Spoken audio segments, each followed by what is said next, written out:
오늘은 제2의 전성기를 달리고 있는 닭갈비 프랜차이즈 육안의 닭갈비 창업에 대해 분석해 보도록 하겠습니다. 육안의 닭갈비는 1981년 보통집이라는 상호로 시작하여 1995년 육안의 1호점을 오픈한 장수 브랜드입니다. 정보 공개서에는 2018년까지 데이터밖에 없지만 오늘은 육안의 본사에서 2020년 6월까지의 데이터를 직접 받아서 따끈따끈한 육안의 최근 실적까지 공개하도록 하겠습니다. 광고비는 받지 않았으며 제 소신에 따라 객관적으로 분석하겠다는 약속을 드리면서 시작하도록 하겠습니다. 먼저 가맹점 수 추이부터 보겠습니다.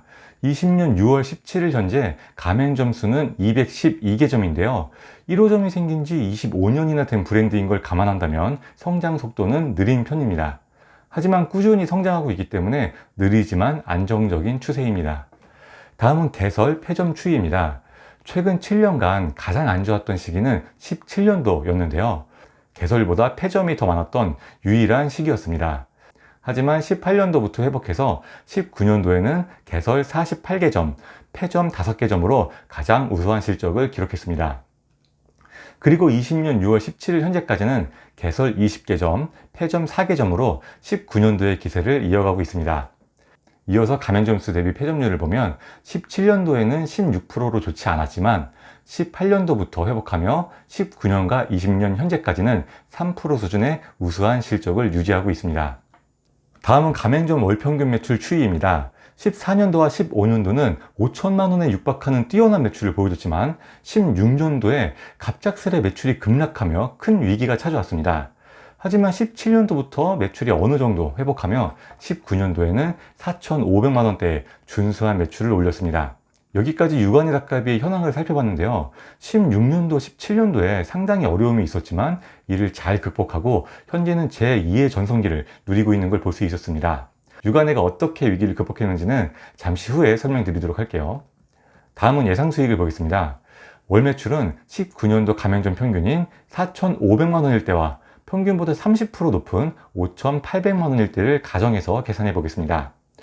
육안의 재료비 비중은 30%에서 33%라고 본사에서 밝혔는데요.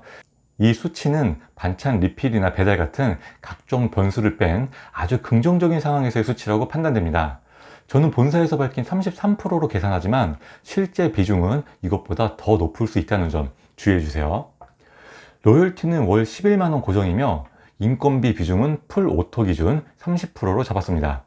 임대료는 400만 원, 나머지는 무난한 수준으로 잡고 계산해보면 매출 4,500만 원일 때 수익은 714만 원, 매출 5,800만 원일 때 수익은 1,039만 원이 예상됩니다. 만약 오토 운영이 아니라 사장이 직접 일한다면 평균 매출 4,500만 원만 해도 한 달 수익이 1,000만 원에 가깝다는 얘기죠. 여기서 재료비 비중이 더 높을 수 있다는 점은 분명히 감안해야겠지만 꽤 괜찮은 수익으로 보여집니다. 다음은 창업비용입니다. 30평 기준 부가세 포함된 금액입니다. 예치금 합계는 1,100만 원으로 나쁘지 않은 수준인데 오픈 지원이라는 낯선 항목이 보입니다. 육안에는 매장 오픈 후 일주일간 슈퍼바이저 2명이 매장 운영을 전담해서 지원하고 있습니다. 보통 오픈 후에는 슈퍼바이저 1명이 하루 이틀 정도 봐주는 경우가 많은데 2명이 일주일간 지원해주면 매장 오픈하고 적응하는 데는 확실히 많은 도움이 되긴 합니다. 이어서 개설비용 합계는 1억 815만 원인데요. 항목별로 보면 대체적으로 무난한 수준입니다. 초도비와 기타 비용은 본사 홈페이지에는 없지만 제가 예상하는 금액으로 추가했습니다. 이어서 권리금 보증금 합계는 1억 2천만 원으로 예상했지만 상황에 따라 많이 다를 수 있습니다. 이렇게 해서 창업비용 합계는 총 2억 3,915만 원이 예상됩니다. 여기까지 분석한 내용을 토대로 육안의 닭갈비 창업의 강점과 약점에 대해 살펴보겠습니다. 강점부터 보면 첫 번째는 점심 저녁 매출이 고르게 나온다는 점입니다. 닭갈비는 보통 저녁에 많이 찾는 메뉴죠. 테이블에서 조리해서 먹는데 시간도 많이 걸리고 옷에 냄새가 많이 배니까 점심에 먹기엔 다소 부담스러운 메뉴이긴 합니다. 저녁에 술안주로 많이 먹는 메뉴이기도 하고요. 육안회에서는 점심에 약한 이런 닭갈비의 단점을 보완하고자 다양한 철판 볶음밥 메뉴를 내세우고 있습니다. 그리고 고객의 테이블에서 조리하던 기존 방식에서 별도의 조리대에서 조리를 해서 제공하는 방식으로 변경되면서 고객이 점심에 냄새배 걱정 없이 간편하게 먹고 나갈 수 있게 됐습니다. 이렇게 별도 조리대를 도입하면서 생긴 한 가지 장점이 더 있는데요. 바로 육안의 두 번째 강점, 배달이 용이하다는 점입니다. 닭갈비가 배달하기에 좋다는 얘기는 좀 낯설어 하실 분들도 계실 것 같은데요. 육안에서는 18년도부터 배달을 도입해서 지금은 가맹점 배달 매출 비중이 전체 매출액의 20%에서 50%까지 차지할 정도로 반응이 좋다고 하는데요. 배달 주문이 많아도 별도 조리대에서 한 번에 조리할 수 있으니까 예전보다 배달이 훨씬 용이해졌다고 합니다. 이렇게 점심 매출에 이어 배달 매출까지 뒷받침이 되니까 장점 하나가 자연스럽게 더 따라오게 됐는데요. 바로 육안의 닭갈비의 세 번째 강점, 창업 비용이 비교적 저렴하다는 점입니다. 보통 닭갈비집이나 고깃집처럼 저녁 시간대에 고객이 몰리고 테이블 회전이 느린 업종은 매장 평수를 30평 이상을 가져가야 이상적인 매출을 올릴 수 있는데요. 육안회 같은 경우엔 매출이 점심과 배달로 분산되기 때문에 매장이 20평 이상만 되더라도 충분히 경쟁력을 가질 수 있게 됐습니다. 예전보다 기준 평수가 작아지면서 점포 비용이나 인테리어비 등 창업 비용을 절약할 수 있게 된 거죠.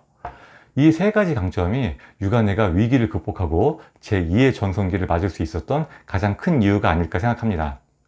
다음으로 육안회 닭갈비 창업의 약점에 대해 살펴보겠습니다.